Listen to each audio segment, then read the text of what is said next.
the African leader is to be seen as a glutton, as somebody who is unserious, who is unworthy to be trusted with resources. They are actually destroying the possibility of Africans believing in their own leaders, in African leadership, by portraying the worst of Africans as leaders on African continent. And so that we can turn back and say, look at us, look at Tinubu, look at Atiku, look at Buhari, so that the more we condemn Tinubu and Buhari, the more the white man says, see what we're telling you? You guys can't even do it. So it's a whole complex. It's a whole playback right there that we fight ourselves. We fight each other just to prove them right. But this was what they wanted us to do all the way. They wanted us to prove them right. They recruited our thinking to confirm what was their own claim and their own make-believe. And it's the same thing across religion. So that's what I said. Our cultural foundation has to be solid enough. Our consciousness has to be strong and valuable enough for us to build anything, whether it's education or other systems that will last long enough to produce that organic consciousness of the African man. If humankind began in Africa, and it is, all humans, all true humans are African by origin. Anybody who is mistreating Africa is at least a foolish, disrespectful child insulting his or her own mother, and at worst is a complete vagabond. So if the white man or the white man's government thinks or has determined that Africa should be the poorest of all places, and this is your mother continent where you were given life, what is that? Who should be the bad animal on the planet? It should be the white man, because it's the white man who is throwing crap on his own mother. So this is it. This is it.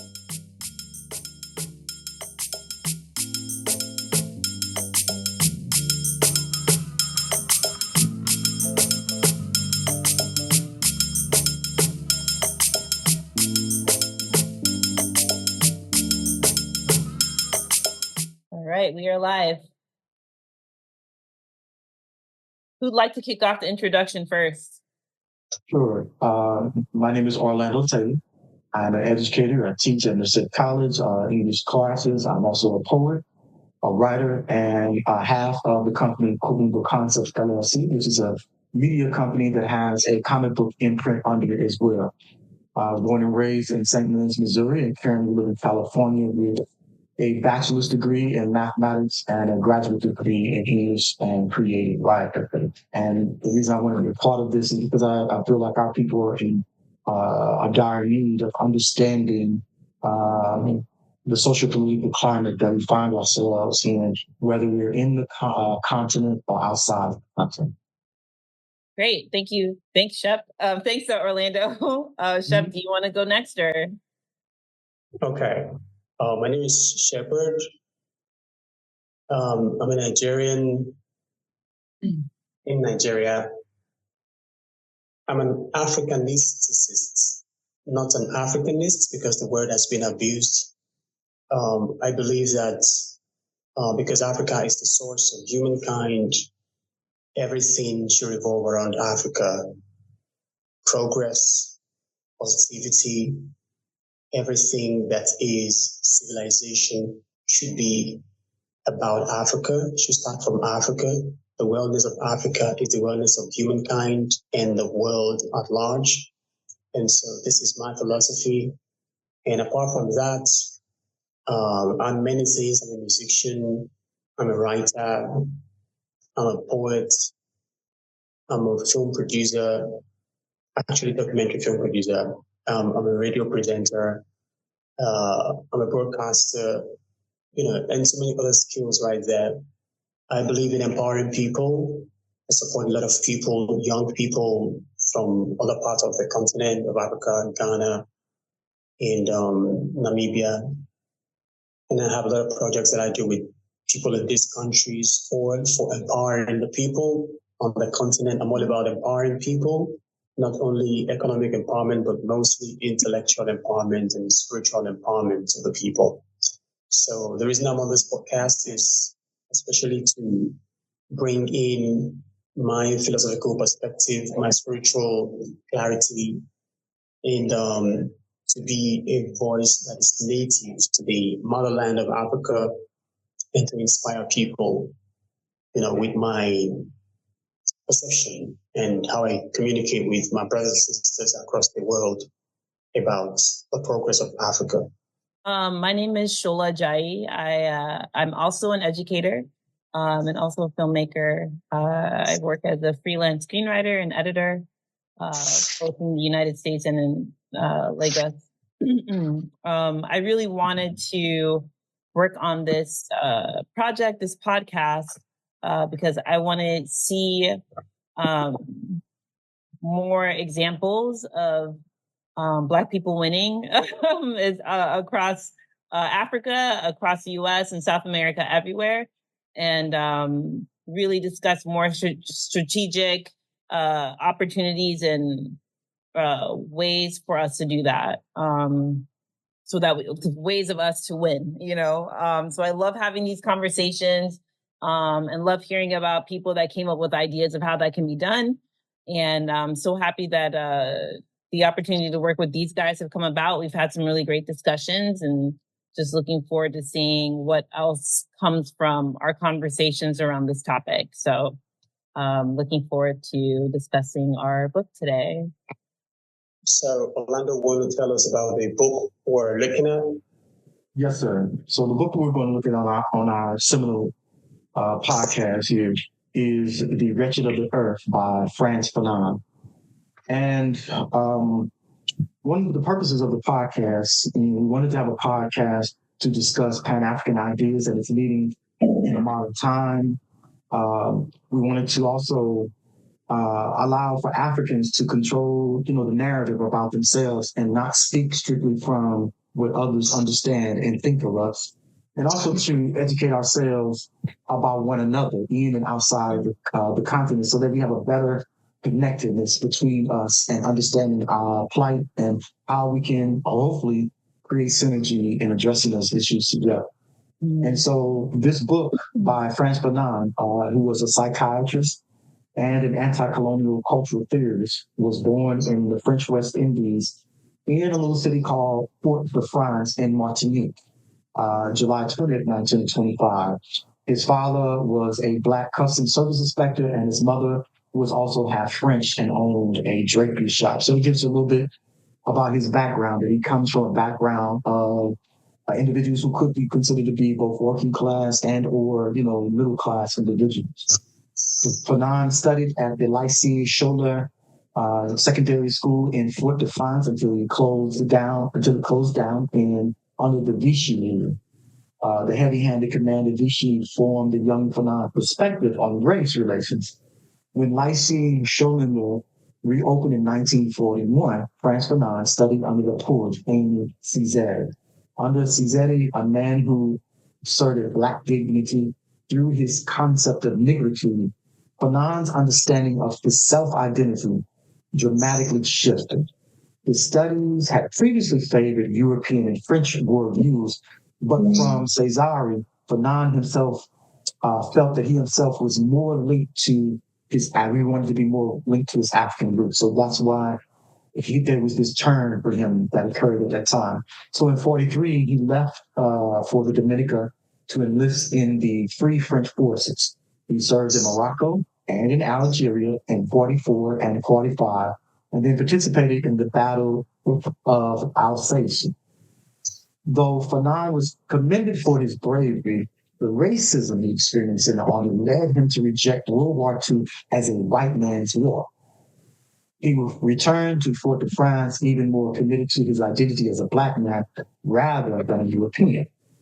In 1946, he enrolled in the University of Lyon, where he studied psychiatry.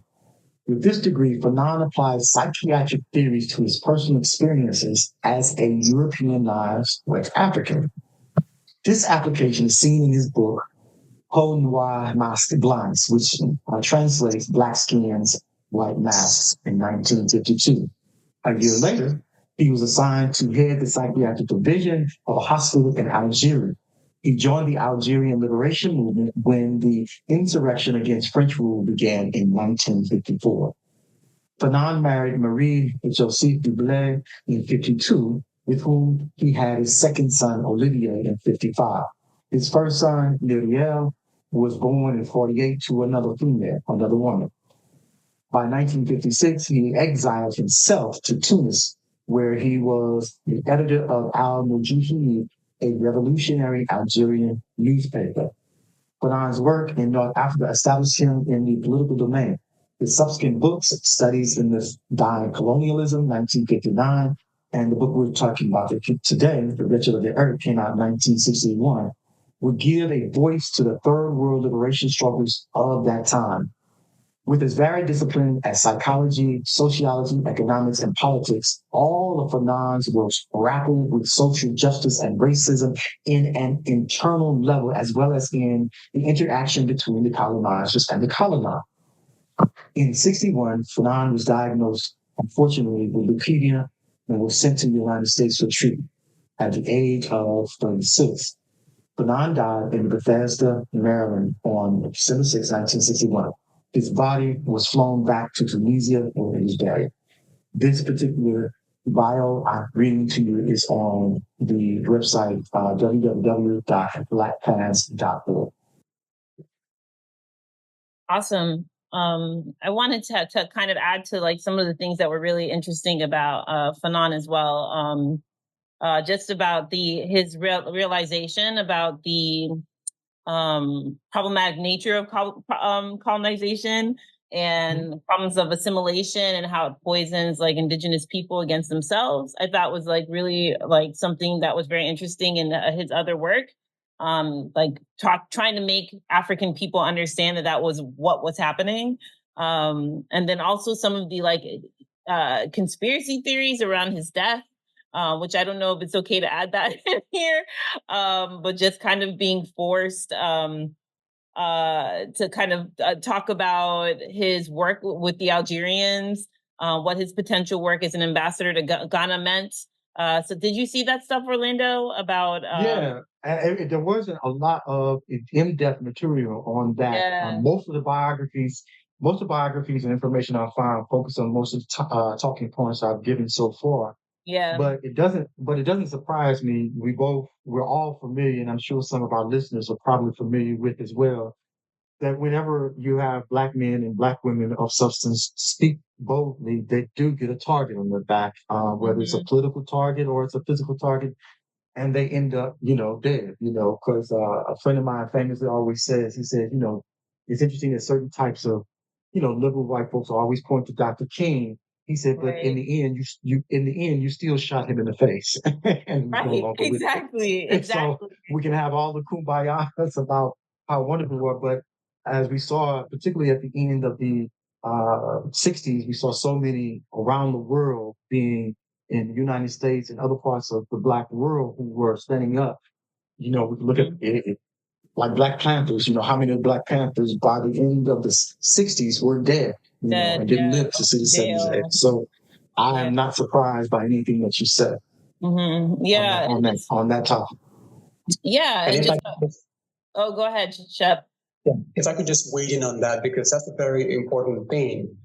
Every time somebody lashes onto something that seems deeply truthful, however covert it may seem, there is a lot of noise about conspiracy theories around that. Bob Marley, Fela Nicola Kuti, even this both Chadwick, the guy who acted Black Panther. Why does he have to be the one who goes down with cancer?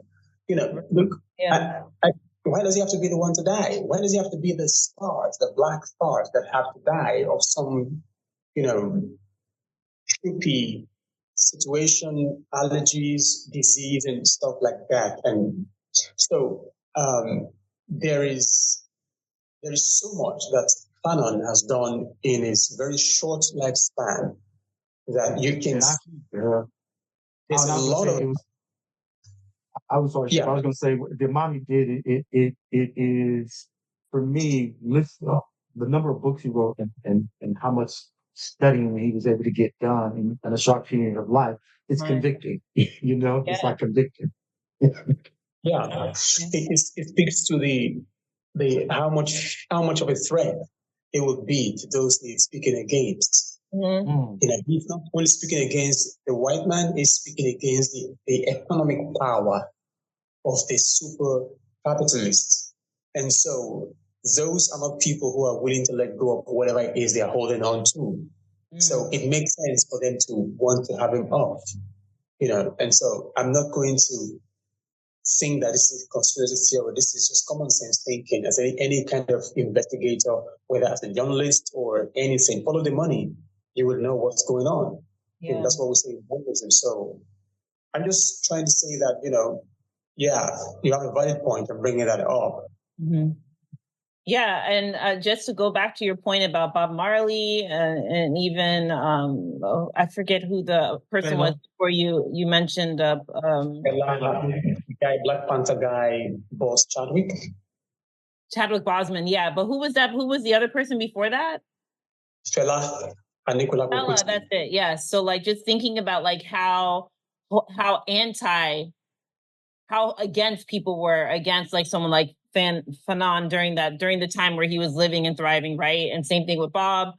Maybe not so much with Boseman, Chadwick Boseman, but just thinking about what the comment that Orlando made about Martin Luther King, right? And like how everyone goes to like, oh, I love listen to Bob Marley. Everyone goes to like even for I have a dream. I have a dream. You know what I mean? Even for Fanon, like it's really interesting. If you look up his work online, there's a lot of psychology podcasts that reference him and his books and his, you know what I mean? And I just think it's really, really interesting. It goes back to like this conversation around when people can use you, you know what I mean? Just like what we were talking about earlier about Jay-Z and P. Diddy, Bill Cosby, and just thinking about once you're people in the bourgeoisie. Yep. Yeah, people in the bourgeoisie who became useful instruments to the powers that be, useful instruments to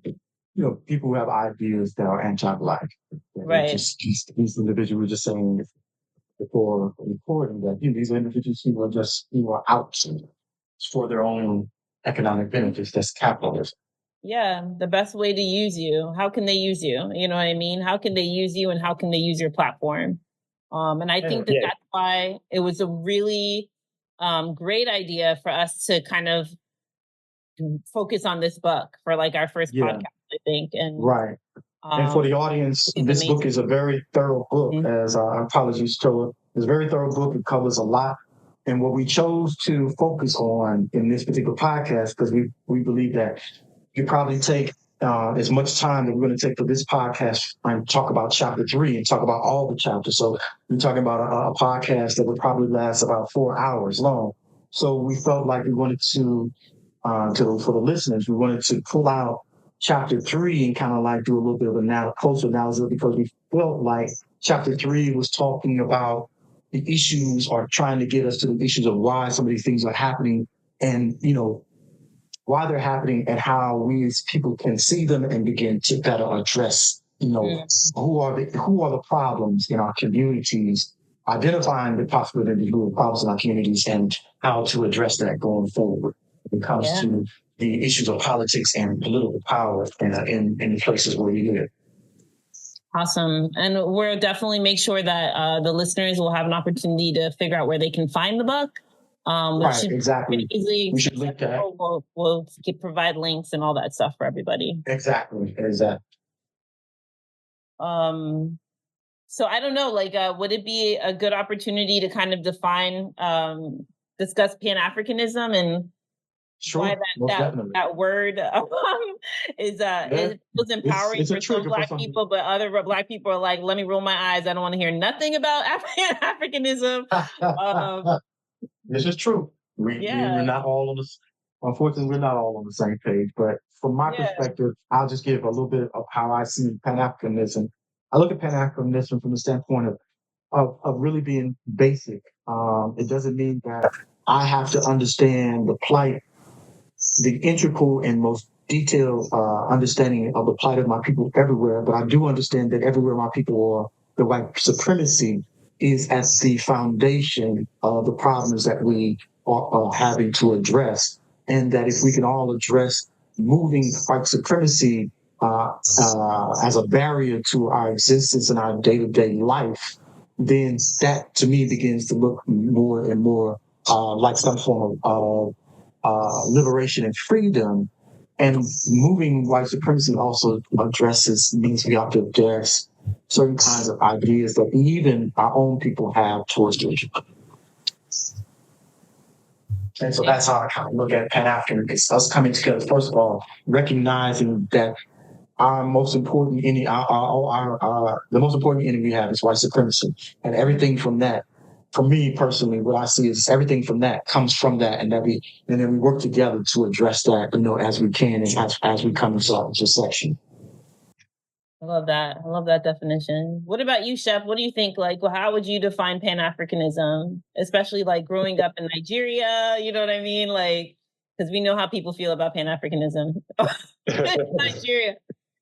Yeah, I think for me, when a word has been politicized and abused and overused and misused, it loses the original essence of that word, and I just totally stand away from it.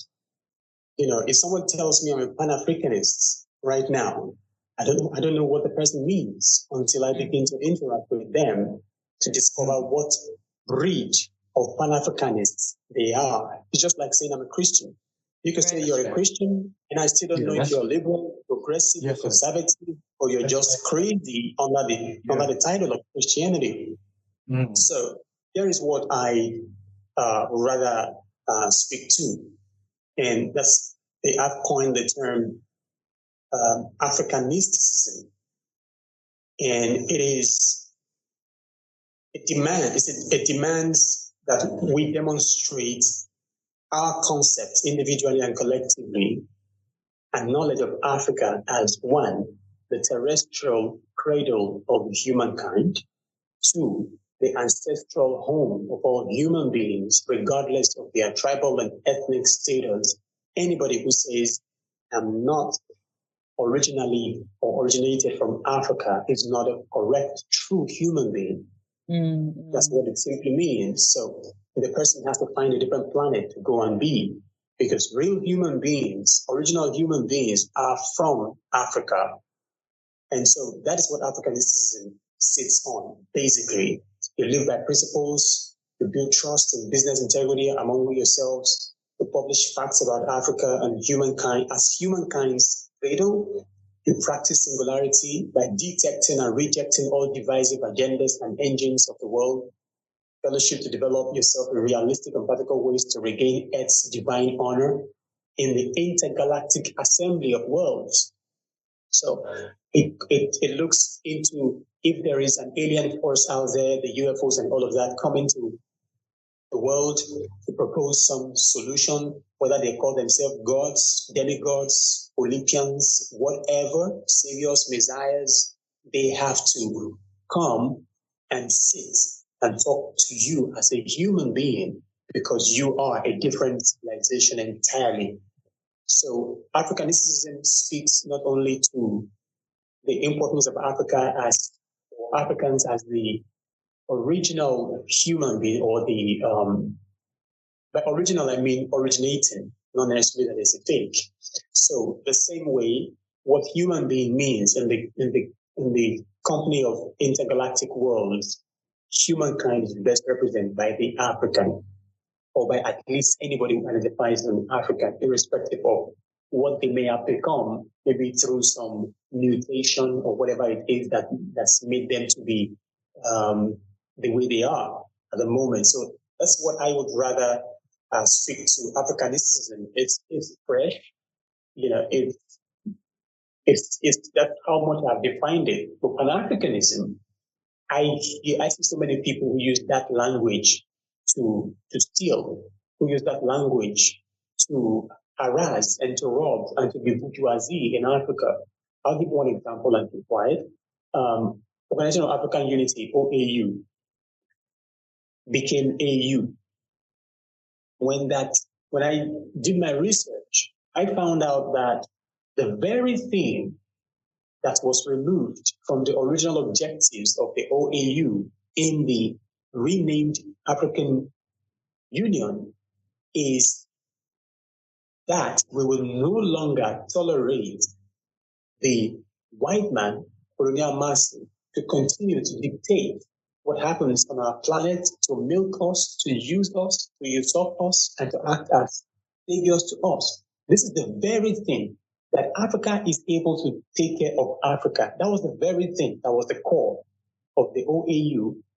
And the AU removed just that single thing. I mean, I literally opened the two websites, the old objective and the new one, and I compared them side by side, and I saw that was the element that was removed. And this was at a time when South Africa's president was the chairman of the African or OAU, then became African Union. And South Africa is pretty much, as far as I can see, pretty much controlled by the white. So in other words, a black man leading a black nation has been weaponized against an organization that is about Africa's unity and freedom. And they remove that same element of the freedom out of it. This is exactly what I'm saying. That's why Pan-Africanists or Pan-Africanism, I don't understand it. And so I cannot really defend it or even oppose it, because unless I hear the individuals that are involved, I can say, oh, that's Pan-Africanist, I know. This other one, I do not know.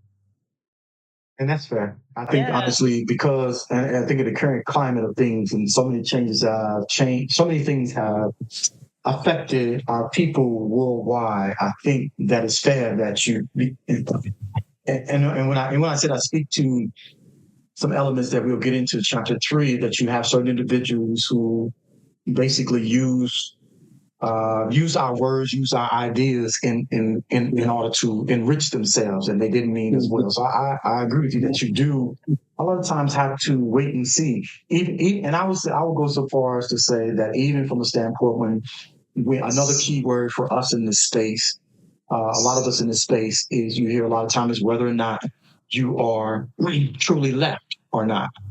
Are you left or you are progressive and this kind of thing? And some people no longer like to say, that they are progressive. They just say, I'm on the left.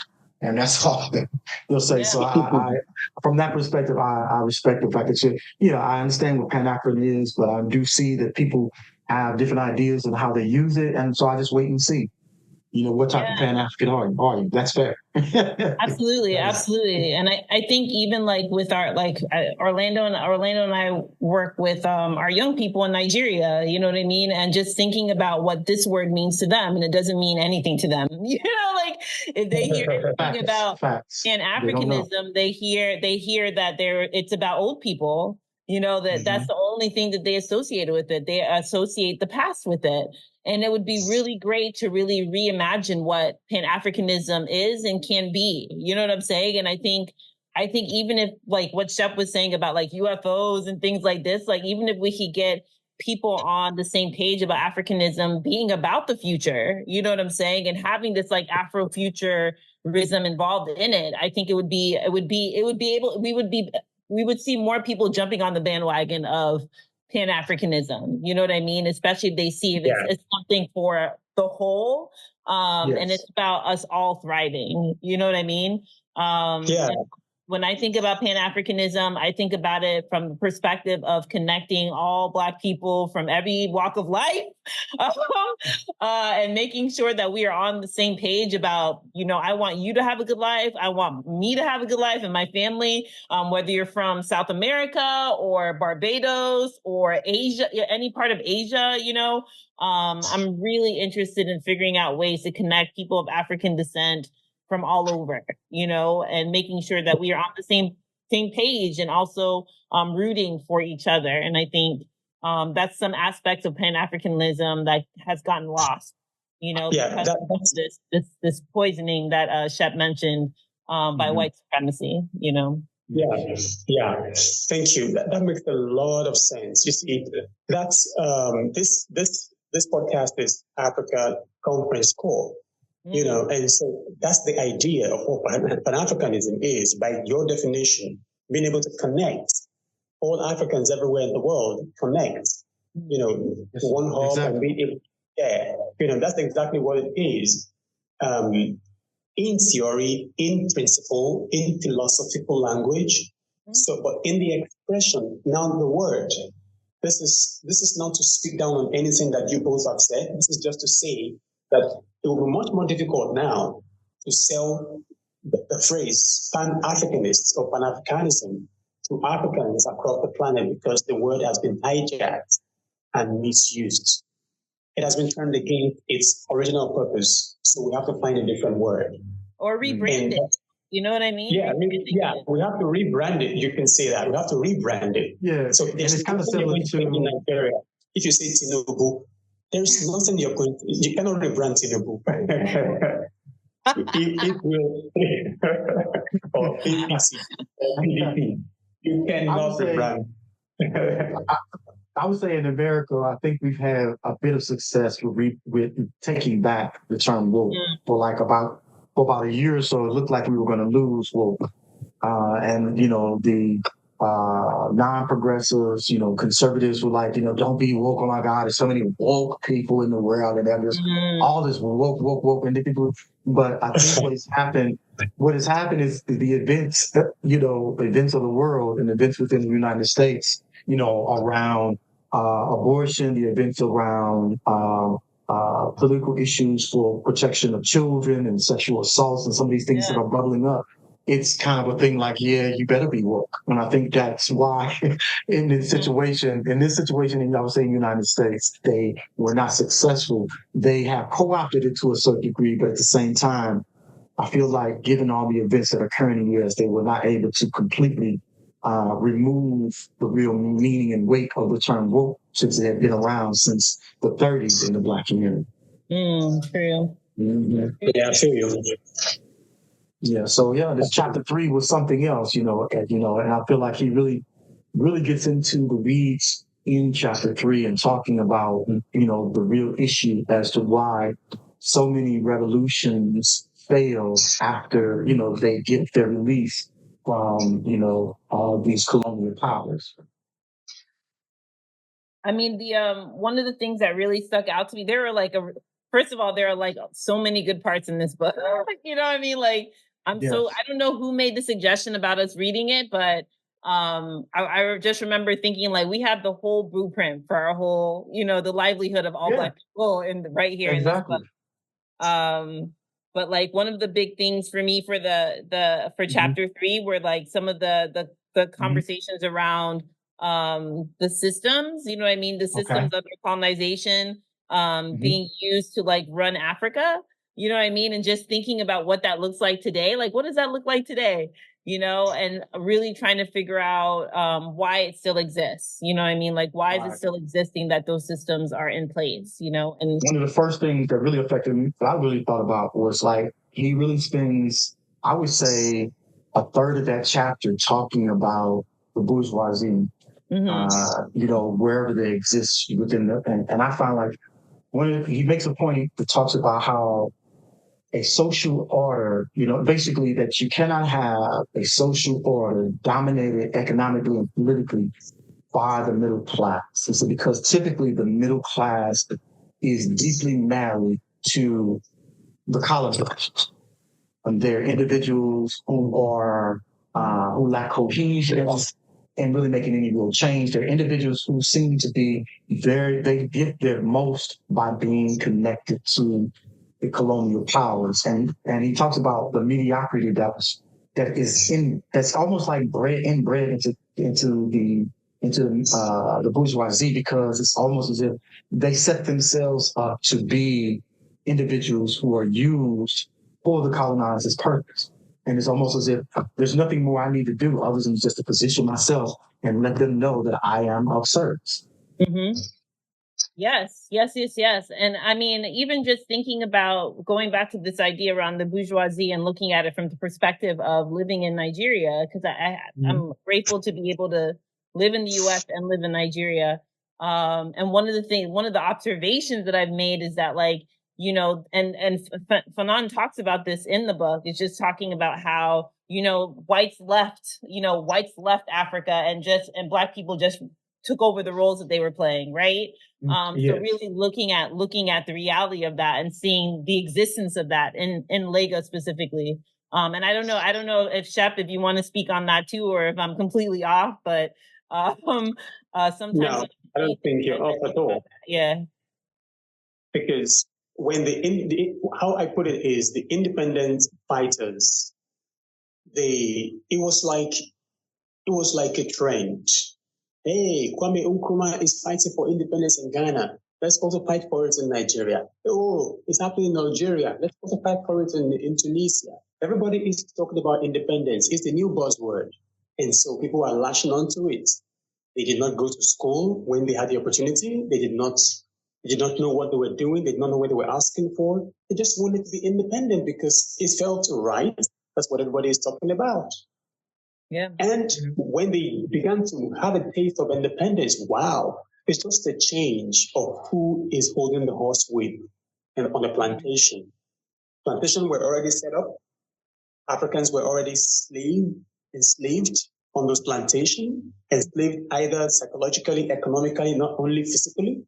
The white man is there. He has big plantations. He's generating 1,000 megawatts of electricity, and he's doing business with that. But the blacks are the one doing all the dirty jobs, all the stuff. And now these guys want independence, and they are eyeing that plantation. If we get independence, we get to split the plantation among ourselves. We get to be the one to control this industry. So they basically replaced the white man at this colonialist game over their own people. And to do that, the white man cut them a bargain, cut them a deal. In the deal, the white man becomes the puppeteer, and these greedy human beings, not to use the word in my mouth, they became the puppet at will because they get to grow the fat belly. They get to enjoy what the white man was enjoying. They were always envying the white man when he was torturing their siblings and having the power, and it's all about power. This is how I see the politicians in Nigeria and in most places on the continent of Africa, especially in Nigeria where I live. I've also lived in Ghana, and I still very, very much connected to Ghana. I have a son, a Ghanaian son that I adopted. The story is pretty much the same. These politicians are just out to be the kings. They are not civil servants. They are not elected officials to serve. You cannot ask them questions of accountability. They feel insulted. So you're very much on point when you say they just replaced the colonialists and became the local colonial masters, the taskmasters for their masters, because those ones have not left them alone. The chain is still on their waist like monkeys. Yeah, thanks. Go ahead, Orlando. I wanted to ask you about that as well. Just looking at it from an American perspective, even today, this idea of the bourgeoisie and defining what that looks like in the U.S. You know what I mean? Because I do believe that it exists. That's for sure. And I think Africa, but yeah, I agree, because I think we're at a weird intersection in the world right now, and particularly when you look at the African world or the diasporic African world as well, I should say. And that's one of the things I feel like he talks about, that when he talks about many times the bourgeoisie often lacks not only leadership, but they also lack capital, which is the reason why so many of them when there is the end of the colonial period, there's this huge dependence on the former colonizers to continue.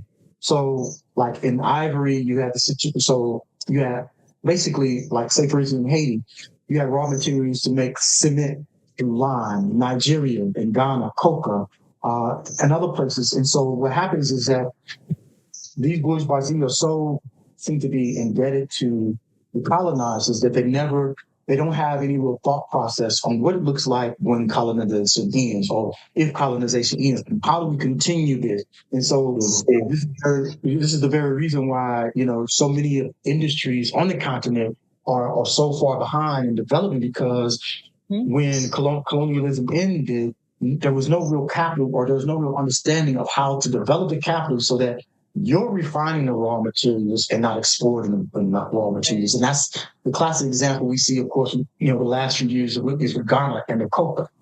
So now they've been telling not only France, but they've been telling Belgium and other places who love to get the coca, we trying to get to it's a slow process, but Ghana's trying to get to the place where they're making chocolate, so they're not exporting coca, and then have to turn around and buy chocolate from France and other parts of the European world. And that's one of the things that really stood out to me when you looked at like a lot of the coups that were happening, or the end of colonization that was happening from 56 on down to like probably 63, 65. It's like, where did the money go? Exactly. And it's interesting too that you're bringing up the coups too, because of what's happening now. You know what I mean? Like the coups that are coming up now, which I think are much different from very different from what we saw back in the 60s, from the coups that we saw in the 60s. It's for different reasons, but it's interesting to bring up the coups.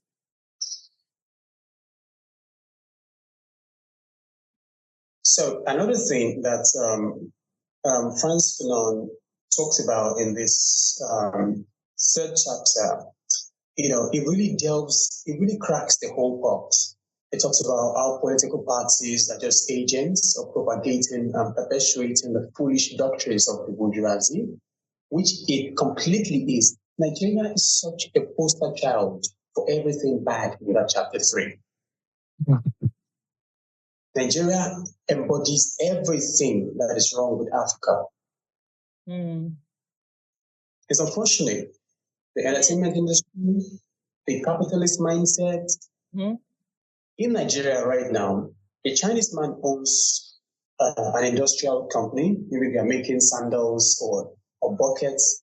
Nigerians are working there. They are paid daily, so that there is no form of incentive when you are fired or when you quit. You're paid every day. You just come, you go. So every day someone resigns. Every day someone is employed. So it's a factory work system. They are in Lagos, they are in Ogun State, they are different places across the country. And these guys are they will lock all their staff up in the company, and they will not let them go home until they have met a certain quota of production of sandals or buckets or whatever it is they're producing. People will literally see their hands feeling, swelling, bringing out blood. I have witnesses to what I'm saying, who works there. And they would not let them go home because they have to meet up the target of what the Chinese man has set for them as a daily target. And guess who's supervisor? The Nigerian supervisor.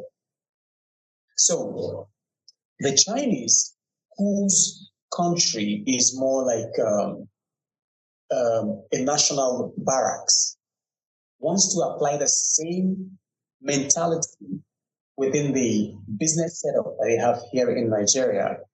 And they employ fellow Nigerians to be supervisors, floor managers, and things like that. And these guys are keeping the stringent law of their Chinese masters and employers within their own country in Nigeria. That is a very good example of what is happening with the West versus Africa as colonialist to colonized people relationship. That's what's going on here. Labor union exists in Nigeria.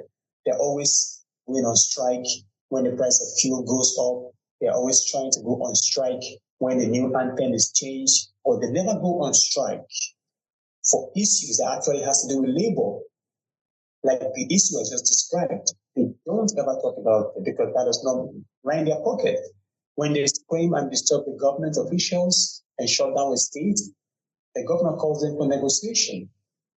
They can negotiate for 2 days in a 5-star hotel for people who are poor and hungry. So this is it. But And Chef, this is what, sorry to cut you off. yes, I wanted please. to ask if the strike recently, because I think the labor union was ahead of that in charge of that, organizing that strike, right? Was that about minimum wage, or was, because basically what we saw in the news is that Nigeria, let me say Nigeria shut down, right? The airports were on strike, schools were on strike. Like everybody was just like, nah, it's not happening. Banks, everybody. Was that because of minimum wage, or was that because of the anthem? You know what I mean? Which one, or was it both? You know what I'm saying? And Okay. I'm curious about that. Yeah, that's a good one. The strike is about is so-called that it's about the minimum wage. Now, unfortunately, the Okay. minimum wage is not even well defined, because what we're talking about is salary restructuring or salary adjustment. Basically, that's what it's supposed to be called. Minimum wage is supposed to determine your pay per hour, the minimum that you can get per hour. That's how it works in other parts of the world. If you say minimum wage is $1, then you cannot give me a job and pay me less than $1 per hour. But if you say minimum wage is 30,000 naira, and how does that translate into hourly rate? If I am employing a bricklayer to work for me on my property, if I am employing a farmer to weed on my farm, I don't pay my farmer minimum wage. They have their own rate. Right. So the minimum wage is not actually minimum wage. The labor union rather, knows that they have the number. So they are just like a shadow government, a shadow political party that use their own office now to also claim some power from the government, claim some of the national cake from the government, using the people in the labor who believe in the labor union as the crowd to access that. So it's like you have PDP, you have APC, you have Labour Party, then you have Labor Union. So if all of you do not share national cake with Labor Union officials will find a loop in whatever you're doing and then call for a strike. The strike will affect you and you will call for negotiation. From negotiation, they will fly and have a negotiation in UK. You have a problem in Nigeria, you go negotiate in London. So either way, they're going to get that cake somehow. You're saying? Yeah, I'm saying that either way, like the idea is that they'll try to orchestrate a way for them to get that slice of the cake. You know what I mean? Of course. And just as a way to prove that, Adams Oshiomhole was the most vocal of labor unionists in this country's history. He became a governor in his own state, Edo State. Yeah. And he became a tyrant. He became a serious godfather, political godfather. And he began to try to dictate who can become the next governor in his own state. This was a guy that was fighting. You think he was fighting for the people, but he was fighting for relevance. Himself, yeah. That's the problem here. There is a problem in the hospital. The doctors are not attending to patients. People are dying. Things are going on. They do not strike.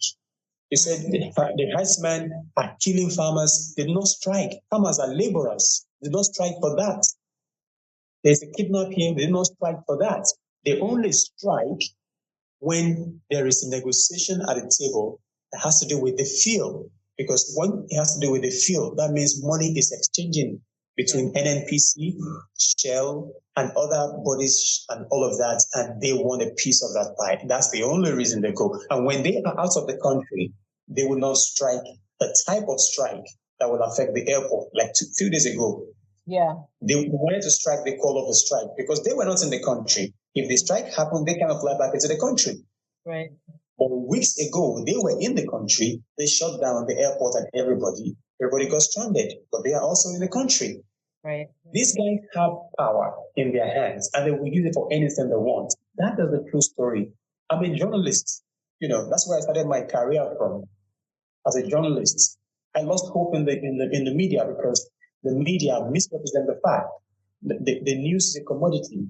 The person who pays gets the story, they get the perspective told. It's unfortunate. Yeah, it is, and that's why, kind of talking about going back to the book, That's what was so interesting about what was written in it, because I mean, all the stuff that you're saying, Shep, all the examples that you're giving, like Fanon talks about this in the book. Like, yo, Yes. this book When I was read like the written in the chapter 3, 1940s. Like, Orlando, I don't know, like if you I was I mean, it's almost as if he had future vision. right, And while at the exactly. same time he was writing specifically to his own lived experience as being a Mhm. former soldier, what he saw in Northern Yep. Africa, what he saw, it's really weird that someone wrote something so powerful, powerful treaties, and has not been paid attention to enough in the arenas where it's needed the most. Thank you. And that's one of the things that was actually daunting for me, that when you, as a layperson who's not lived in political spaces like some others have, and reading these things, and you're like, okay, so he just solved the problem, so why aren't we using the pictures, problem solving, but then we step back and we understand that there are people in place purposely, as well as people who fall into certain places who have ideas about what life is going to be that's very different than what we have. And that leads me to the next point I wanted to look at, because we talked about how he brings up one of the reasons that revolutions fail, because they have a lack of vision in how they address capital. But also, one of the things that I've seen recently kind of come up since reading this book again is conflicts that existed between not only tribes but various regions, and how those continue to affect progress on the continent. Because he spent some time talking about old tribal conflicts that were exacerbated or heightened by colonialism. And I know from my studies about open borders on the continent that there are a lot of, because like 2 weeks ago, when there was a young man who made a post online on IG. He was talking about the difficulty he had traveling from Nigeria to, I think he was trying to go from, not Nigeria, excuse me, going from Kenya, and he needed to go to Morocco. And he said it took him, I think, 4 days to get from Kenya to Morocco, because he said if I remember correctly, he said because all of the different borders and how you can't cross here or can't cross there or cross at certain time in certain places. He said that it made the trip going from an inter-African trip, 4 days just to go from north to south. He said it should have taken me no more than a day and a half to do this travel. But he said this speaks to some of our problems on the continent, that we're still allowed some of these old issues that were exacerbated by colonialism to continue to keep us from having open borders. Shep brought up the African Union. I remember what was about 4 years ago, they were talking about having a passport that you could apply. And that people could stop it, that you could apply for. Stop, I'm trying to finish this. Sorry. That you could apply for a passport through the African Union. There was supposed to have been a pathway that even allows the sixth region, which is those who are in the diaspora because of the Ma'afa, that you would be allowed to get an African Union passport. And for every member nation, you would be able to freely pass between those member nations with the African Union passport. That was supposed to be the agreement. And that just was made. An announcement was made, and the substantive part of that work never happened. Yeah. And so when I read that reading that piece in Wretched of the Earth, where Fanon talks about we have to address these tribal conflicts, because these are part of the problem. Because he brought up the issue, because I didn't talk to someone, two things. He brought up the issue in his writing. He thought about how the Sudanese were asked to leave Senegal during the 60s. Yep. And which also mirrored how certain Nigerians were forced out of Ghana, and then obviously Nigeria did the same thing as a payback in the early late 70s to Ghanaians, which makes and for a while, from my readings, I know things are better between Ghana and Nigeria now, but for a while there were very dicey social political relationships, despite the fact that people had better relationships, because like Shep was saying, he has relationships over Ghana. I know I've met many a Nigerian and many a Ghanaian who have cross relationships between the two countries. And you know what I'm saying? But totally. Those are things, because I'm not on the continent, those are the things that he was saying we need to address, because, and I didn't know until I started looking at how the difficulty of traveling from one country on the continent to the next country can be. Yeah, Dangote talked about it. Dangote has billions, right? He was talking about how many visas he needs to move within Africa, which is ridiculous. You know what I'm saying?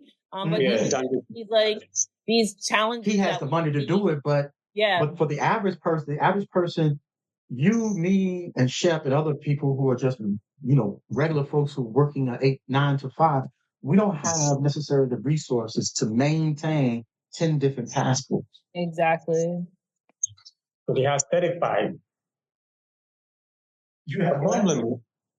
He has 35. He's complaining about 35, having to get 35 visas, 35 countries. 35 visas, yeah. He was talking about what is it going to do? What is it going to look for in those countries? Is it going to help them build their country? Or is it going there with his capitalist mindset, representing his white colonial friends who are part of the board of directors of his organization, and they're setting up this and that in different countries, and he's fronting for them? Is that what it is? Or is he just flying there to go and do charity? Of course not.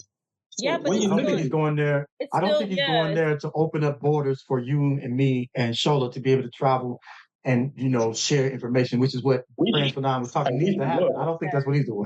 No, at all. Especially because what we're talking about right now is with Dangote and his money, and what he's doing in those countries falls in line with what Orlando has been talking about concerning these old conflicts, right? So he's kind of adding to the flame of that, right? He's this Nigerian billionaire going to Rwanda, going to Kenya, and regions that people already have issues, like South Africa, with other Africans being in their country. Kenyans have issues with other Africans in their country. Rwandan people do. South Africans do. So that this idea of these old tribal conflicts is exactly like what Orlando was talking about, being exasperated by some of the earlier issues we had with colonization earlier when all of that still existed in the early 1900s. And what Frantz was saying is that you have to address these tribal conflicts because they keep you from having transference of knowledge and transference of skills. And he said, which also leads to disproportionate, I think what he was leading to, disproportionate, economics between regions. So if you're not communicating and you're not really sharing information, you can't travel, then you really can't really set up those zones. I was Dr.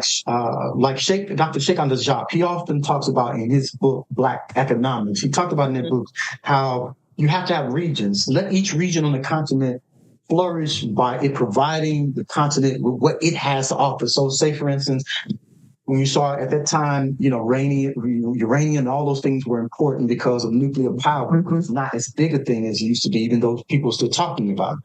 But he was saying those regions that have those resources for nuclear power plants and they want to do those, you let those individuals in those regions, you let that reign, but you keep lines of communication open so that people can share that knowledge and people can share those resources between those regions on the continent.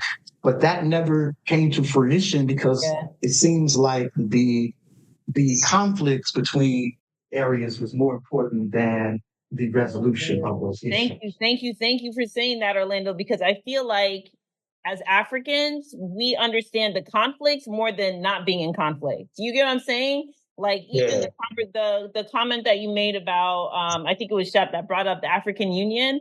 The African Union is supposed to be the space for all people of African descent. At one point, they didn't even want to recognize Haiti as an African country. And you know what I mean? Which is wild, right? But just thinking about all the conflict on the continent right now, all the conflict that's being perpetuated are being led by the West. Do you know what I mean? Every aspect of it, what we're seeing in the Congo, what we're seeing in parts of the Sudan, what we're seeing in Ethiopia. Do you know what I mean? It's crazy. It's crazy how much of this still resonates. It's still relevant today. What about in the moment. But that also shows, if I may interject real quick before Shep takes his point, but this also shows the power of what he says is the biggest problem you need to address before revolution, and you have to deal with the bourgeoisie ahead of time. And that's one of the things I saw in his, when I was reading. It's almost like you have to have a plan before the plane. Yeah. Yes. Yeah. Chef, you want to say something? I'm sorry. Yeah. Thank you. The African Union, just like just like the labor union that I described earlier. It's a union. It's there to protest when there is something in it for them. That's what it is for. It's not the same as the Organization of African Unity, the original body. It was about the unity of Africa. This one is a union, just like the labor union. They are to protest, carry placards, and shout. Where were they when the coup were happening? They did not say anything to that. Where were they when the subsidy was removed in Nigeria? They did not comment on that. It's a toothless, fake, non-existent big brother. Nobody cares about African Union. Nigeria doesn't care. No member of African Union cares about African Union. It's just a front for the West. It's just a front. Even the ECOWAS has more impact, more meaning than African Union. Unfortunately, ECOWAS is now down in the dunghill, but it even had made more sense than African Union. African Union is supposed to be like the United Nations of Africa, but United Nations, again, is another front for so many things that are just not right. So when you look at it, it comes back to a global agenda where Africa has been assigned a role to play. And I think that why or how Fanon is able to describe these things in so vivid details is that he is speaking to the psychological archetype of the people that are playing the game. He understands the character, the mental, intellectual character of the people that he's talking about. So until there is a rebirth of their consciousness, 100 years from now, Frantz Fanon will still be right. Because the same consciousness, the same mindset, the same cultural disposition is playing out. So he has observed the spirit of the game, and so he understands the game forever until the spirit of the game is changed. And that's where the problem is for Africa. Can So I ask one question? Yeah. Go ahead, finish your thought. I'm sorry. Go ahead, finish your thought. No, I'm done. I'm okay. Okay, I just want to ask a quick question. As two individuals who live on the continent, either wholly or from time to time, do you have any ideas about how conflicts that have been long-standing between various regions, say, for instance, if we had a specific, I'll just be general. How do we address those old outstanding conflicts and bring them to fruition? Because one of the ones that constantly seem like comes back up that I get news of in the States is centering around Rwanda. Yep. And Kigali, and some of the things that happened that date back to the conflict between the Houthis and the Tutsis. And that still seems to be, from time to time, something that has, at one point we thought, from what I understood, there had been reparative conversations and, things that had been done. And because I didn't watch this one powerful documentary where there was a sister and a brother on both sides, one Houthi and one was Tutsi. And the young woman, her husband had been killed by actually the man who was there is where he had been. This man who was there had killed her husband because someone had killed her family, but he didn't know who he killed. He just killed he just killed somebody from the rivaling, tribe, right? But they eventually worked out those issues. And she said that I had to kind of understand that even though my husband was not the one who did a murderous thing to him, for him, it was just him acting out on his anger and his pain that had been caused to him. And later she said, I had to understand those things. And now that man who killed my husband is my best friend. And he said that his woman, she is my best friend because we're going to take care of each other going forward. Not necessarily in a relationship, but in a relationship that says, I'm here for the rest of your life to address the damage that was done to you. And that was like, I mean, I just fell on. I had to sit on the floor and sit with that because I don't even know if I would be able to do that. Yeah, But that's but forgiveness, right? exactly, and I was like, so we had those powerful things coming. So from my perspective, on the outside, I'm thinking this has been settled. This is great. They're working through it. Whew. But then you still hear even now that there's still some of those old issues and old ideologies that keep that conflict still relevant, unfortunately. And so I just want to say, since you guys come from a tribal history, being a part of the tribe, and I'm not part of the tribe in that specific sense. I'll let Shep take this because at least Shep grew up there like 24/7 all his life, you know? So I'll see after Shep does. This one is a very amazing question, Orlando. Yeah, it is. Amazing question. And I'm going to answer it in two ways. The first is we have to criminalize hatred. Any level of hatred has to be criminalized. If you do not criminalize, give me an example of what you mean by hatred. Hatred, for example, hatred on social media. There are these posts that go around, viral posts that go around every year. The Yoruba tribe has a post, a standard post that is so long that has been written to wash and to make a mess of the Igbo tribe. They are Zionists. They came to Lagos. They do drug business. They destroyed Lagos. Anywhere they go to, they destroy it. The narrative, they write this, and somebody picks it up, adds his own idea to it, sends to another group. And the thing, by the time you get it this month, it's about 4,000 words. Next 2 months, it's going to be 6,000 words. So this is going around. And there's also the Igbo version that speaks with so much aversion for the Yoruba man, and that's also going around the internet. So it seems everyone is competing at talking the other person down and making the other person look so bad because of some ancient animosity that was told to the children by their parents based on the perspective of those parents or those who narrated the story. So that's why I said much earlier that we have a cultural problem where we want to always maintain the story of the past. We do not build our present on the future. We build our present on the past. My dad told me, this is an illustration. My dad told me not to marry from this tribe because in that tribe, they do X, Y, Z. How does he know that? Because in history, in the past, something happened. Not because he knows the future.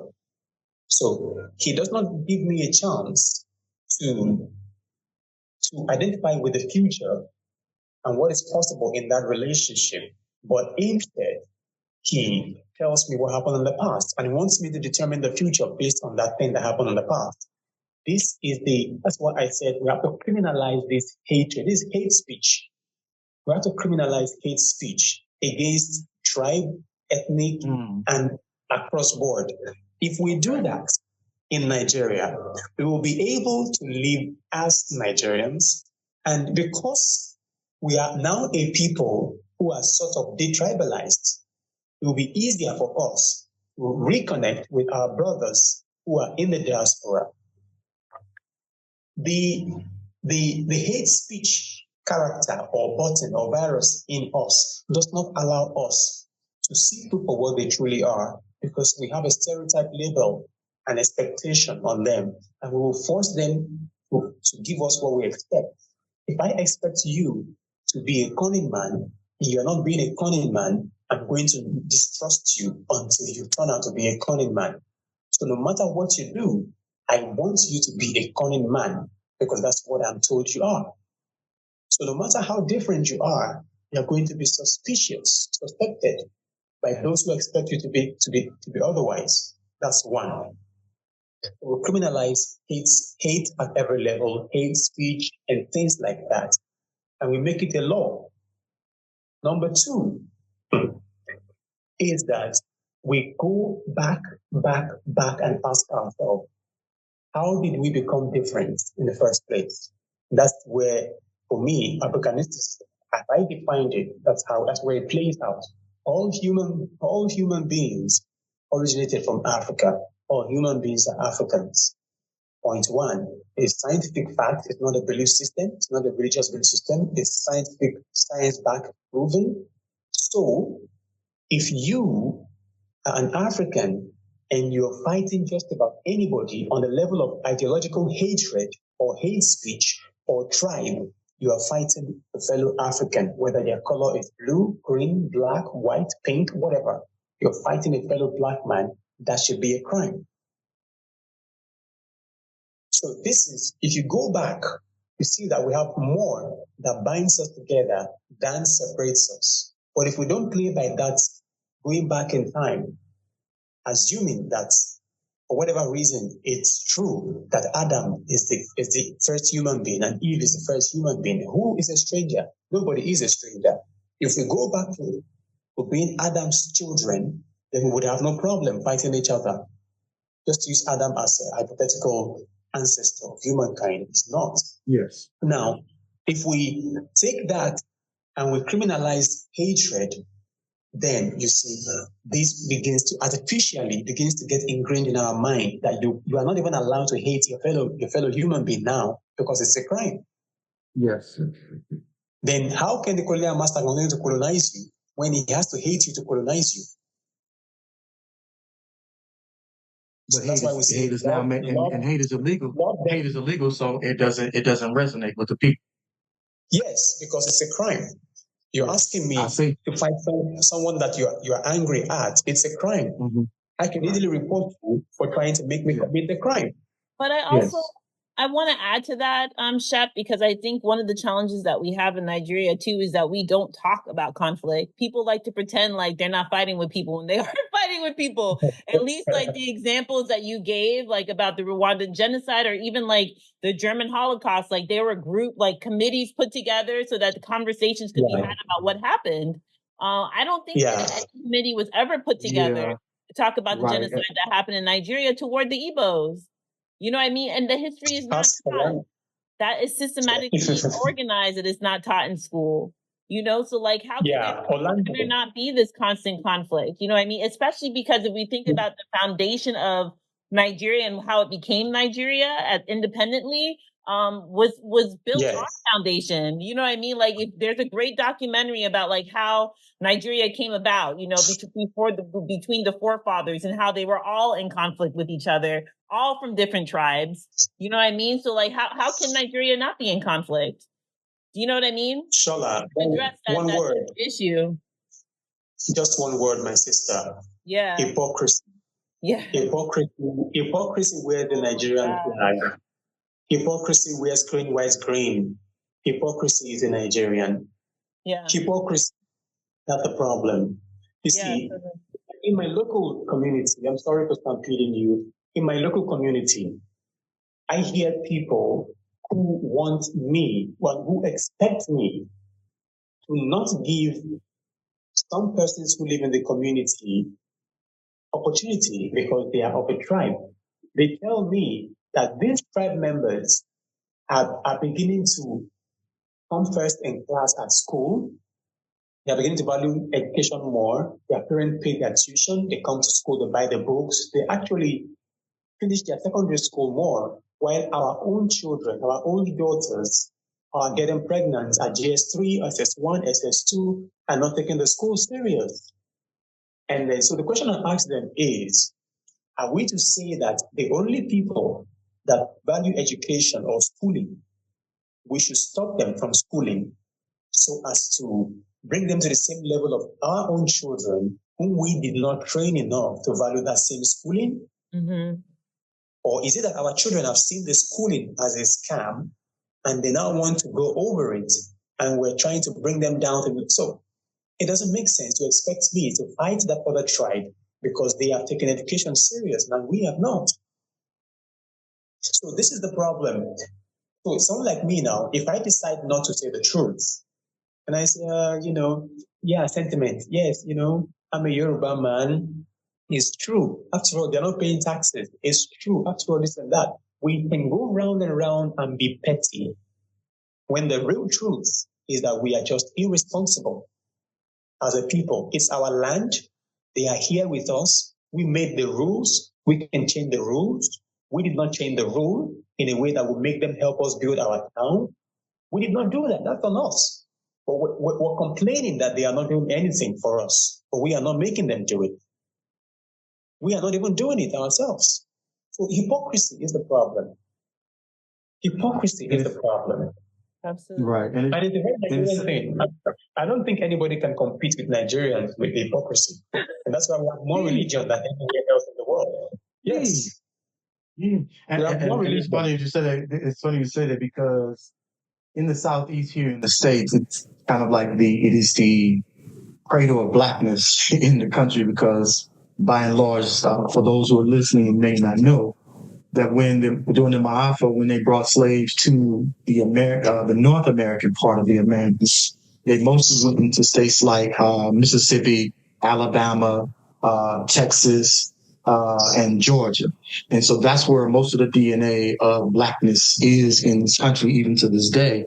And some of those same things exist. Sometimes some of those same kind of conflicts exist in those enclaves, in those parts. Because I do feel that we haven't addressed, even within ourselves, even in the States, sometimes we have, because sometimes you have ideas. If we all know what our main goal is, it doesn't matter if you are a Pan-Africanist, it doesn't matter if you're a Black conscious thought person, it doesn't matter if you are someone who is a big conservative, it doesn't matter. You're still under the same rule of colonization, so your goals should all still be the same.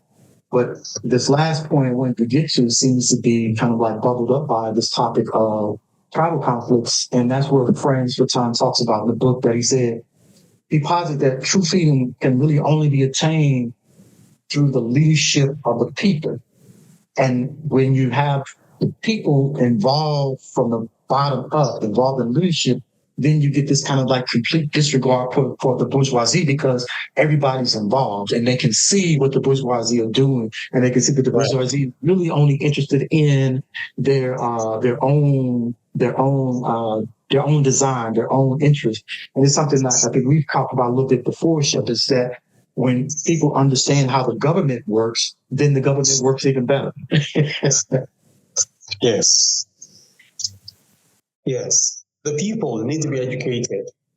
But I think that's a fundamental thing that needs to be done because the people who will lead, leadership of the people is impossible if the people are mentally, by mindset, culturally irresponsible and expecting that those who occupy places of personal leadership should fix for them what they are dealing with in their private life.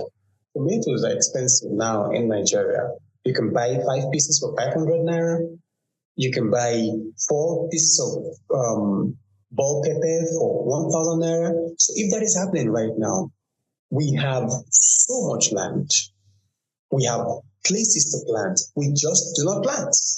We have the seed, we have the time, we have the rain, we have the weather, we have the soil. We just do not have the time because we're busy trying to be a content provider, trying to be data analyst, trying to be everything that social media claims to be the best earning career. We are chasing a standard. Somebody else's dream.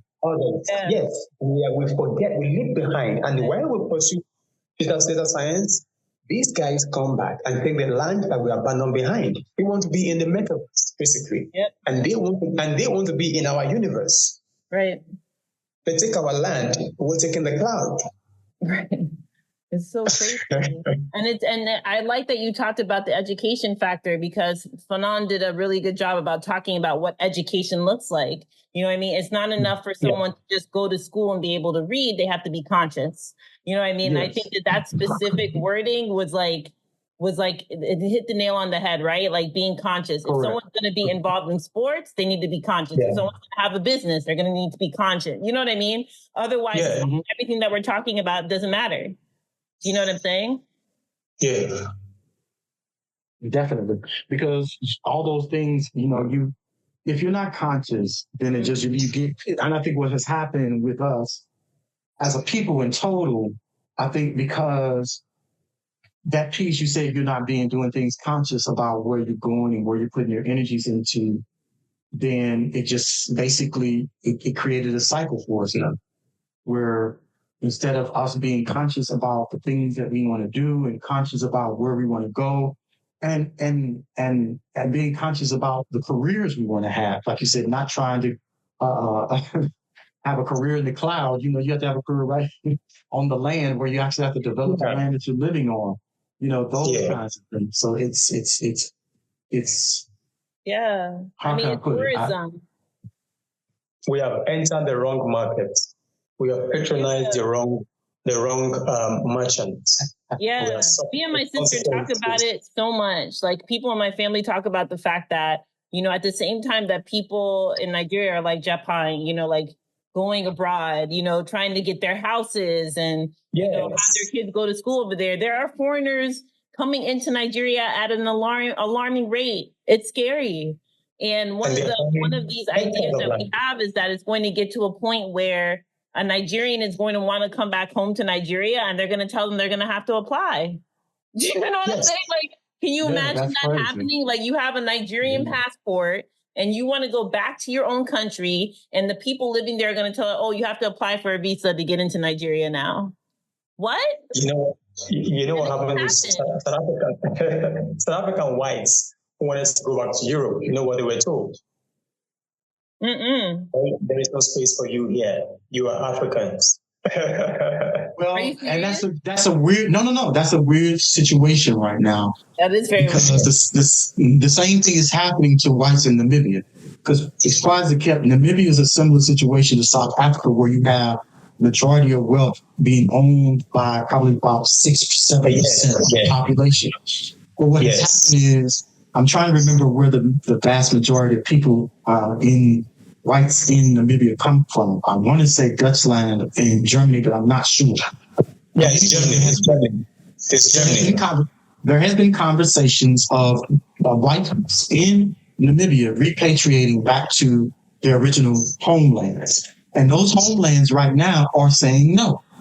Why? Because they don't want to have to, what's happening, they don't want to have to address what that looks like in their society. And one of the things that look like in society is that these individuals would create an immediate economic problem, because they would be coming back into a society where many of them will either be immediately top tier middle class bourgeoisie or even higher. And I don't think they want that in their country. Exactly.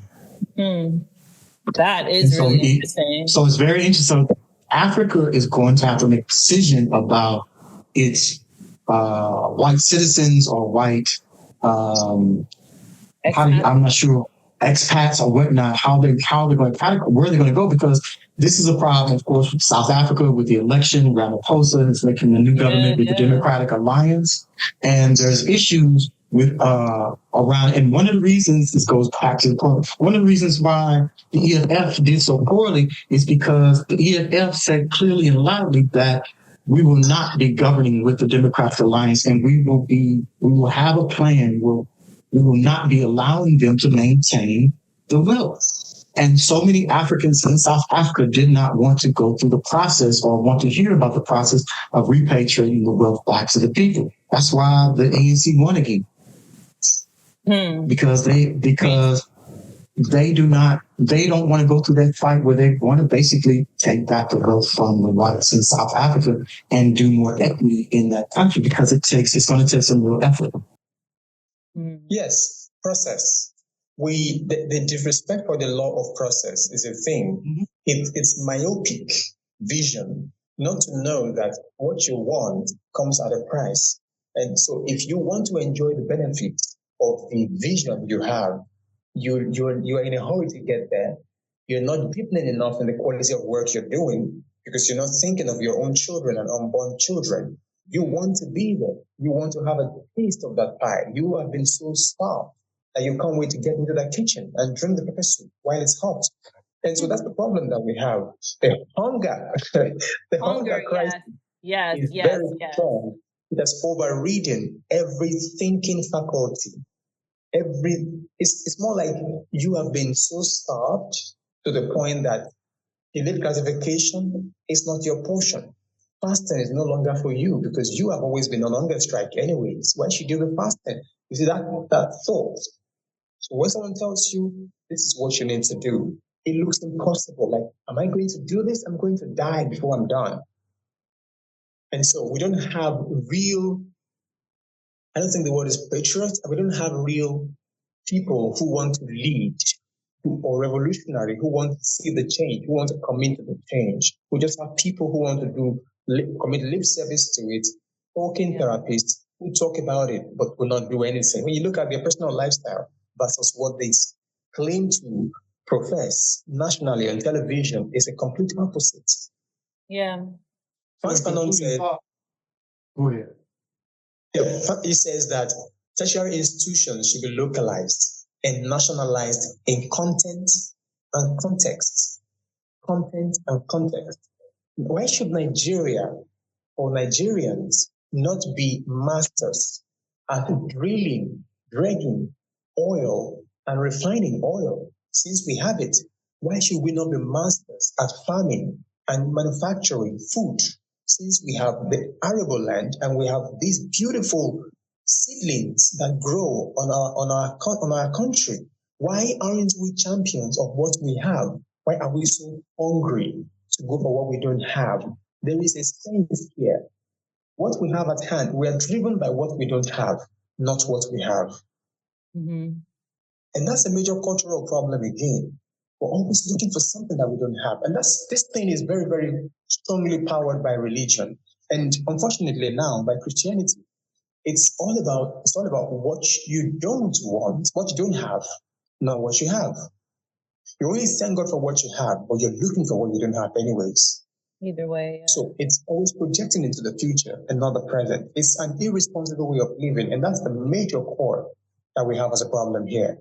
So talking, just for me to be a little bit positive, I don't want to be positive, but there is some positive, obviously.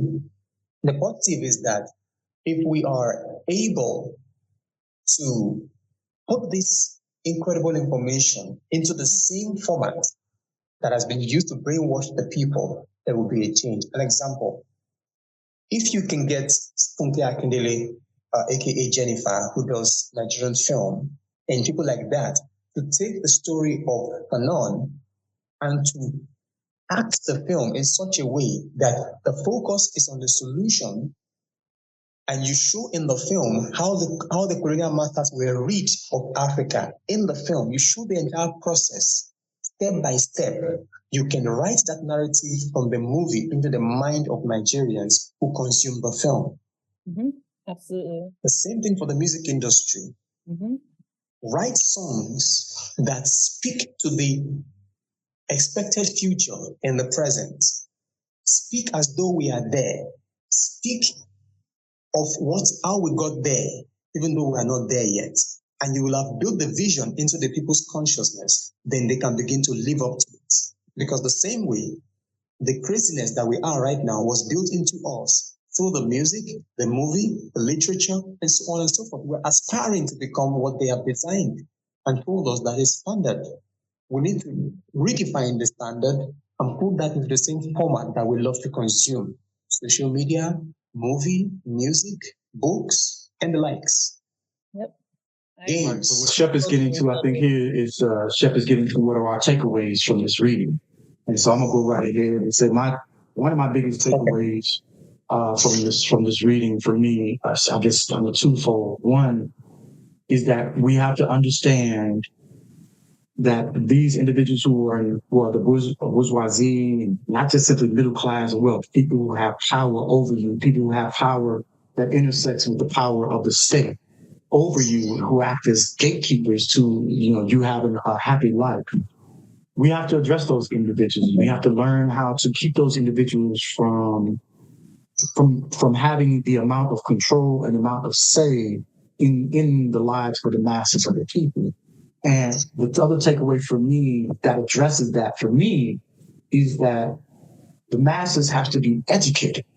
Speaking to what Shep was just talking about, we have to be, and that's one of the things that's been happening in the United States. So for those who are listening, who may not be from the States and might be younger and don't remember, in the United States, in many regions in public school, each child that graduated from what we call the middle school, which is typically either 7th and 8th grade, 6th, 7th, 8th grade.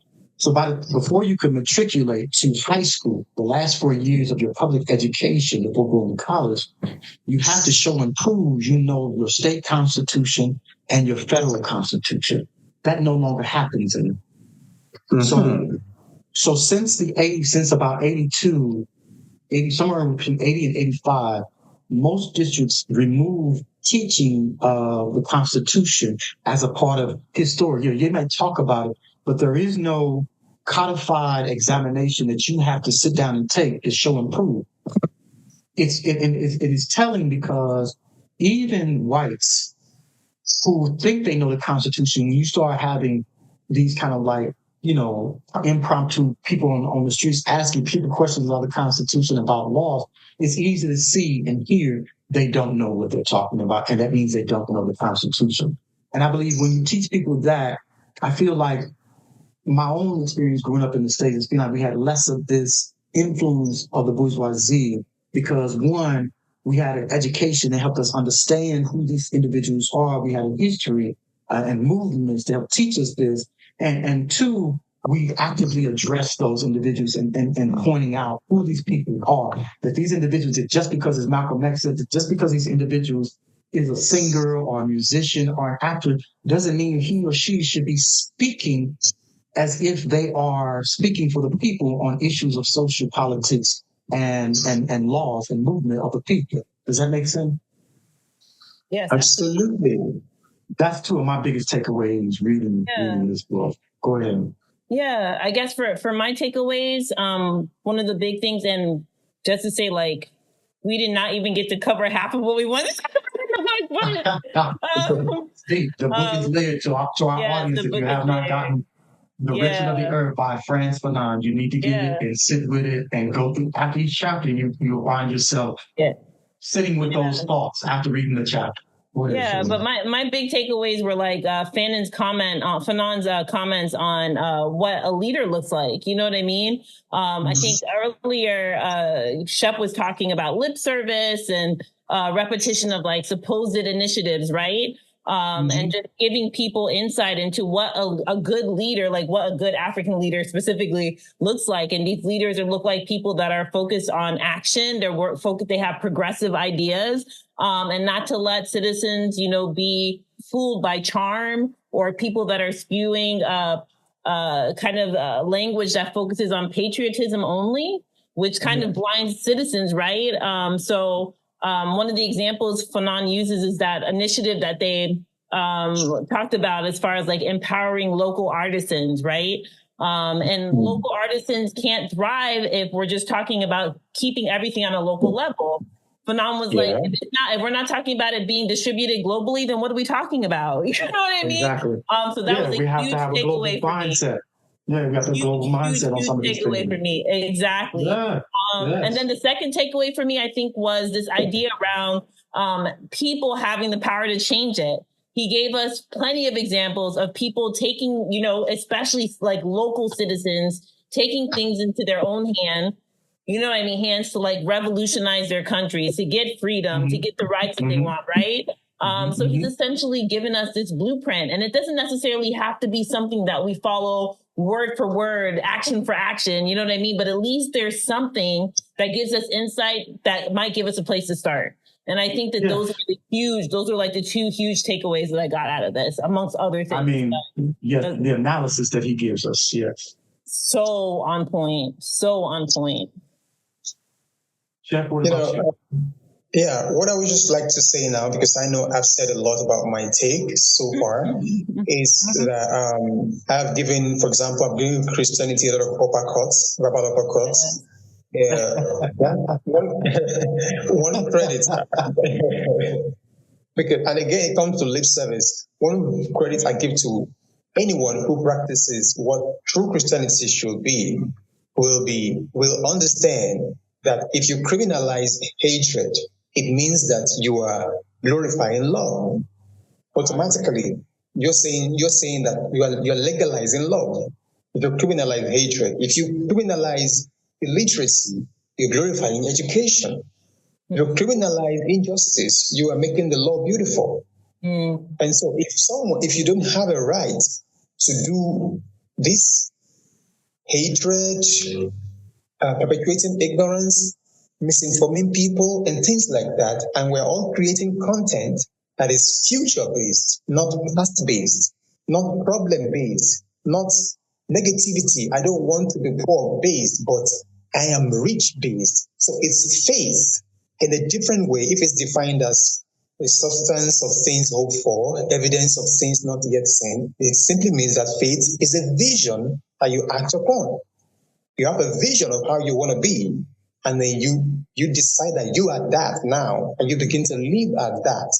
So if we can replicate that, then that would be a great thing that we pick from Christianity. Even though, like I said, a lot of this is just lip service, but I'm talking about if actually it is acted upon. Education, law, creating content of an extension of education and law. Let's use content to teach what is right as the law. Let's use content to teach and educate people across the continent. So my biggest take from Fanon, in summary, is that it is possible. It has been done before. It can be done by us. The blueprint is in our hands right now. What are we doing with it? What am I willing to do with it? Am I willing to make a documentary of it? Am I willing to translate this into children content? Because we lack that in Africa. Because if children get the picture and get the story right, they will think in that image of themselves, and that will change the whole narrative in another 20 years. Nice one, Chef. And I totally like what you just said about the content and educating people. Like, that's my MO right there. So I'm all about that. So let's make some movies, guys. Indeed. All right. So we want to thank our audience for listening to us ramble on a bit and have this conversation. We're hoping that everyone will learn a little bit more about this world that we live in and how we can make it a better place. That's ultimately what we're trying to do on the African conference call, to come up with, to talk about the things that we talk about to help us be better on this planet, and hopefully allow us to have the life that I believe our ancestors wanted us to have in this planet. My name is Orlando Taylor. We have Shola Ajayi and Shepard Osifeko. Guys, is there anything you want to say before we sign off? Thank you for listening. Thank you for listening. If you want to participate or you want to share your thoughts, of course, the comment section is all yours. And also, you can feel free to request for an email address for correspondences. We will reply to your comments. We will give you email address. Like we said, it's African Conference Call, which means that you are not excluded. If you include yourself, you will be included. Please do not sit on the fence claiming that you are excluded at any point in time. Take responsibility for who you are and for being part of us. We welcome you. We appreciate you. We love you. Thank you. We love you. And yes, the email so address is African. Oh, sorry. I was just going to say that the email address is africanconferencecall@gmail.com. All right. And so for next time, our next podcast, our next book we'll probably be doing. And if we have an update, we'll definitely update you on the YouTube channel. We're also going to post this on the radio station that is out there. It's an internet radio station by the name of Afrophone Radio. So we'll also be posting it there, and we'll get that information once we make the post on YouTube where you can listen to it on the internet radio. And so the next book that we want to try and cover for our next podcast, probably within a month or so, will be Black Africa. We're talking about the economics. So Black Africa, the economic and cultural basis for a federated state. This is an expanded edition by Sheikh Anta Diop. This addresses what Shola was talking about earlier about the economics of what does it look like economically when you have a revolution, when you're coming out of that revolution. How do we address and the usage of our capital and the resources on the African continent or other places where African people are, so that we can develop the industries that allow us to have real liberation. In African conference call, again, thank you so much for tuning in. Bye. Thank you. Bye.